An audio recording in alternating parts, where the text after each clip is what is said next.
K Babu Nenmara. Sir, ലോകത്തെവിടെയുമുള്ള നമ്മുടെ സഹോദരന്മാരായ പ്രവാസികൾക്ക് അവരുടെ ഭൂമിയുമായി ബന്ധപ്പെട്ടോ അല്ലെങ്കിൽ വില്ലേജ് ഓഫീസുമായി ബന്ധപ്പെട്ട ഏത് പരാതിയും സമർപ്പിക്കാൻ പ്രവാസി മിത്ര പോർട്ടൽ നടപ്പിലാക്കിയതിനെ ഞാൻ അഭിനന്ദിക്കുന്നു.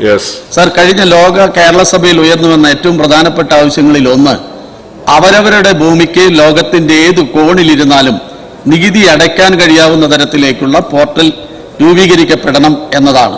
സർ, അതിനാവശ്യമായ ഏതെല്ലാം നടപടികളാണ് സ്വീകരിച്ചിട്ടുള്ളത്? ബഹുമാനപ്പെട്ട അംഗം പറഞ്ഞത് വളരെ പ്രസക്തമായ പ്രശ്നമാണ്. അങ്ങ് തന്നെ ചെയർ ചെയ്ത ലോക കേരള സഭ ലോകത്തിന്റെ വ്യത്യസ്ത ഭാഗങ്ങളിലുള്ള ആളുകളെ നേരിട്ട് കാണാനും അവരുടെ അഭിപ്രായങ്ങൾ കേൾക്കാനും നമുക്ക് അവസരം ഉണ്ടായി.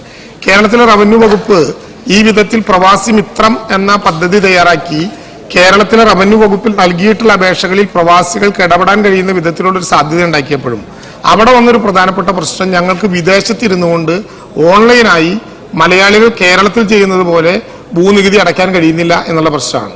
ഇത് പരിഹരിക്കാനായി നിലവിലുള്ള ബ്ലോക്ക് മാറ്റിക്കൊണ്ട് 10 വിവിധ വിദേശ രാജ്യങ്ങളിലെ പ്രവാസികൾക്ക് നമ്മുടെ ഭൂമി സംബന്ധമായിട്ടുള്ള വിവിധ പേയ്മെന്റുകൾ നടത്തുന്നതിന് വേണ്ടി ഒരു വെബ് പോർട്ടൽ സജ്ജമാക്കി വരികയാണ്. സാർ, അങ്ങ് ചെയർ ചെയ്യുന്ന ലോക കേരള സഭയിൽ ഉയർന്നു വന്നതുകൊണ്ട് ഒരു കാര്യം കൂടി ശ്രദ്ധയപ്പെടുത്തട്ടെ.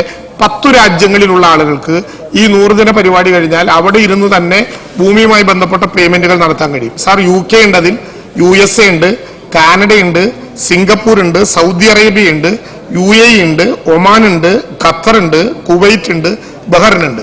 ഈ 10 രാജ്യങ്ങളിൽ ഇനി ഭൂനികുതി അടയ്ക്കാൻ അവിടെ ഇരുന്നുകൊണ്ട് തന്നെ ഈ ആപ്ലിക്കേഷൻ കൂടെ സാധ്യമാകും. അത്തരം ഒരു പോർട്ടൽ നമ്മളിപ്പോൾ കൊണ്ടുവരാൻ വേണ്ടി ഉദ്ദേശിക്കുകയാണ്.